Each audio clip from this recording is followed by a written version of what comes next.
उधर national Herald case में ED की चार्जशीट दायर होने के बाद जिस तरह से कांग्रेस ने प्रदर्शन किया, जिस तरह से कांग्रेस के नेता बयान दे रहे हैं, इससे साफ पता चलता है कि नेशनल हेराल्ड केस में कुछ बड़ा होने वाला है। क्योंकि चार्जशीट में जिस तरह के आरोप सोनिया गांधी और राहुल गांधी पर लगे हैं, वो काफी गंभीर हैं। अगर पीएमएलए कानून के तहत चार्जशीट पर कोर्ट ने संज्ञान लिया तो कांग्रेस के नंबर 1 और नंबर 2 दोनों की मुश्किलें बढ़ना तय है। दिल्ली, मुंबई, चंडीगढ़, गुवाहाटी, भोपाल, लखनऊ, विजयवाड़ा, अगरतला, उत्तर से लेकर दक्षिण तक, पूरब से लेकर पश्चिम तक देश भर में सियासी संग्राम छिड़ा है। नेशनल हेराल्ड केस में ईडी ने सोनिया गांधी और राहुल गांधी के नाम का जिक्र का किया। पूरे देश में कांग्रेसी सड़क पर उतर है। ईडी की चार्जशीट को कांग्रेस राजनीतिक बदले की कार्रवाई बता रही है। आरोप लगा रही है कि ईडी के जरिए प्रधानमंत्री मोदी और गृह मंत्री शाह धमकाने का काम कर रहे हैं। दिल्ली में कांग्रेस दफ्तर के बाहर जमकर हंगामा हो रहा है, नारेबाजी की जा रही है, पोस्टर्स लहराए जा रहे हैं।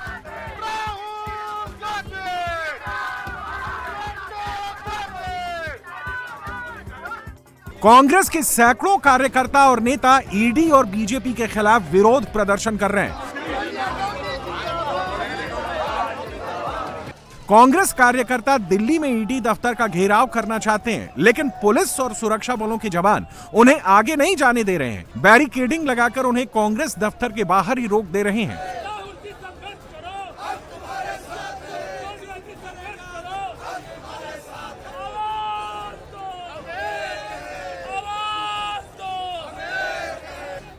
लेकिन कांग्रेसी मानने को तैयार नहीं है, बैरिकेडिंग तोड़ने को तैयार हैं, लांग कर उस पार जाने की जिद पर अड़े हैं।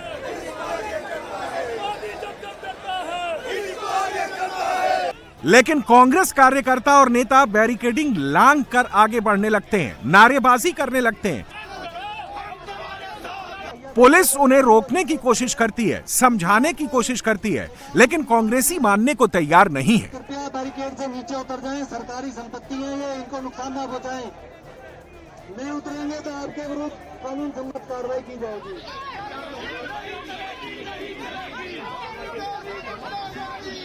ऐसे में पुलिस कार्यकर्ताओं को डिटेन करने लगती है।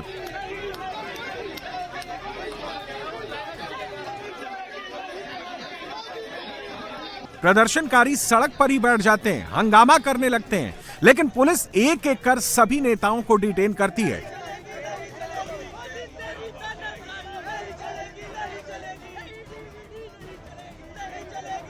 की प्रताड़ना की राजनीति है। पहले 55 घंटे बुला के पूछताछ करना राहुल गांधी जी से, बीमारी की हालत में सोनिया गांधी जी को बुला के उनसे पूछताछ करना, और अब चार्जशीट के जरिए एक बार फिर से डराने की कोशिश है।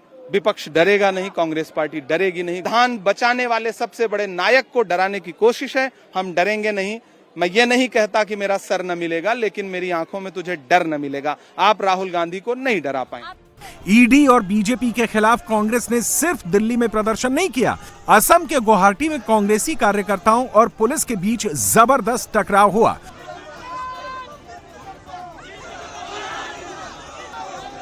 कांग्रेस नेताओं ने ईडी और बीजेपी के खिलाफ नारेबाजी की, जमकर हंगामा किया।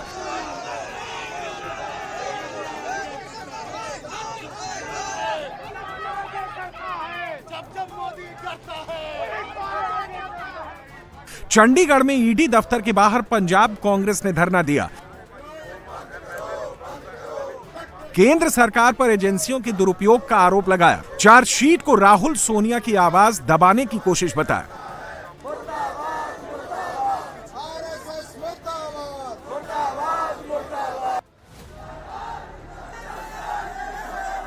लखनऊ में भी कांग्रेस ने ईडी के खिलाफ जोरदार प्रदर्शन किया।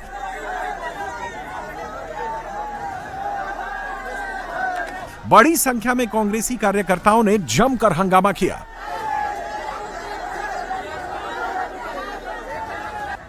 पुलिस ने जब बैरिकेडिंग लगाकर रोकने की कोशिश की तो कांग्रेसी उसे लांघने लगे, बैरिकेडिंग पर चढ़कर नारेबाजी करने लगे, बैरिकेडिंग को गिराकर आगे बढ़ने लगे।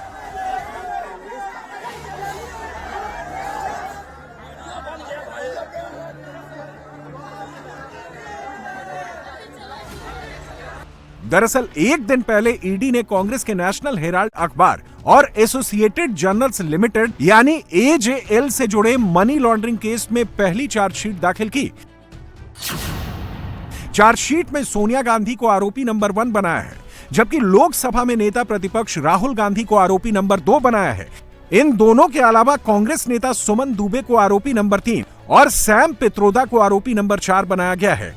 ईडी की चार्जशीट में 2 कंपनियां यंग इंडियन और डोटेक्स मर्केंडाइज प्राइवेट लिमिटेड को भी आरोपी बनाया गया है। वहीं डोटेक्स से जुड़े सुनील भंडारी को आरोपी नंबर 7 बनाया गया है।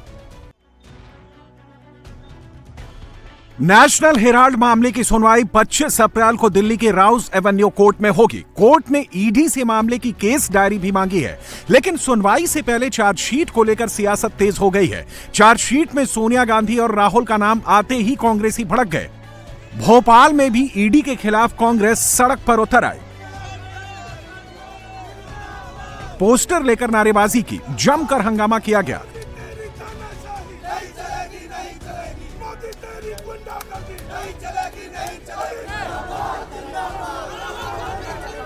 नेशनल हेराल्ड केस में राहुल सोनिया के खिलाफ ईडी की चार्जशीट को कांग्रेस राहुल और सोनिया की इमेज खराब करने की साजिश बता रही है। तथ्यों के आधार पर आप देखिए, उसमें कोई दम नहीं है। ये बिल्कुल पॉलिटिकली मोटिवेटेड केस है जिसको लंबे समय तक खींचा गया। हम लोगों को न्यायपालिका में पूरा भरोसा है, we will fight it out legally.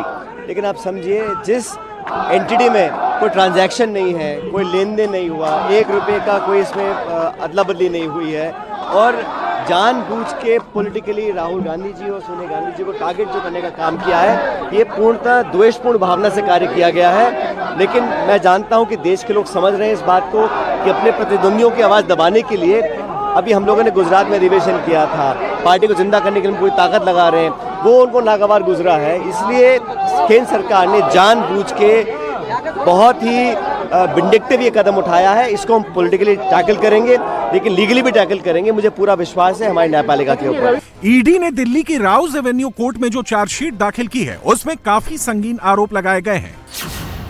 Chargesheet में सोनिया गांधी और राहुल गांधी पर नेशनल हेराल्ड की 2000 करोड़ की प्रॉपर्टी पर कब्जा करने का दावा किया गया है। इतना ही नहीं, दोनों नेताओं पर 440 करोड़ के इनकम टैक्स की चोरी का भी आरोप लगाया गया है। दरअसल जिस कंपनी ने नेशनल हेराल्ड की संपत्ति पर कब्जा किया, उस यंग इंडियन कंपनी के 76% शेयर सिर्फ सोनिया और राहुल के हैं।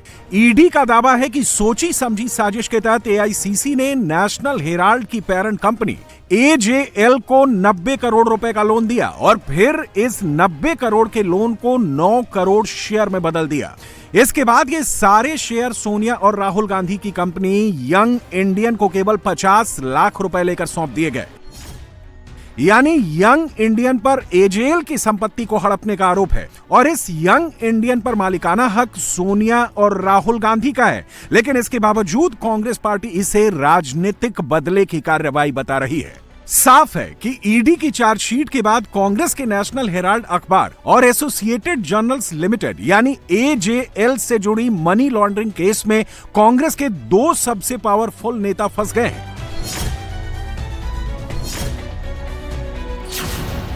क्योंकि ईडी ने नेशनल हेराल्ड और एजेएल की जांच के दौरान कुर्क संपत्तियों को जब्त करने की कार्रवाई भी शुरू कर दी है। ईडी ने 661 करोड़ रुपए की अचल संपत्तियों को कब्जे में लेने के लिए नोटिस जारी किया है और किराएदारों से ईडी के खाते में किराया जमा कराने को कहा है। इसलिए अब बीजेपी अटैकिंग मोड में है। बीजेपी का कहना है कि कांग्रेस को प्रदर्शन करने का अधिकार है, लेकिन लोगों की जमीन और फंड लूटने का नहीं।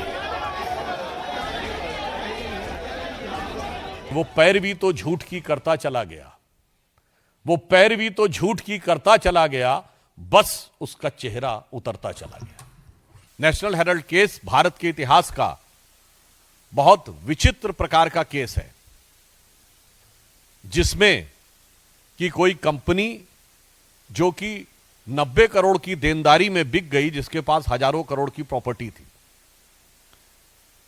दूसरी दृष्टि से देखें तो एक विचित्र केस है जिसमें खरीदने वाले और बेचने वाले दोनों एक ही थे। तीसरी दृष्टि से देखें तो बहुत विचित्र बात है कि यह दावा किया जाता है कि यह स्वतंत्रता संग्राम सेनानियों के कंट्रीब्यूशन से और उनकी स्मृति में प्रारंभ किया गया देश के प्रथम प्रधानमंत्री पंडित जवाहरलाल नेहरू जी के द्वारा, और कांग्रेस के दौरे हुकूमत में बंद हो गया। क्या कांग्रेस अपने 50 साल के शासनकाल में अपनी विरासत को बचा नहीं पाई, जबकि राजीव गांधी फाउंडेशन को उसी दौरे हुकूमत में खूब पैसा मिल रहा था?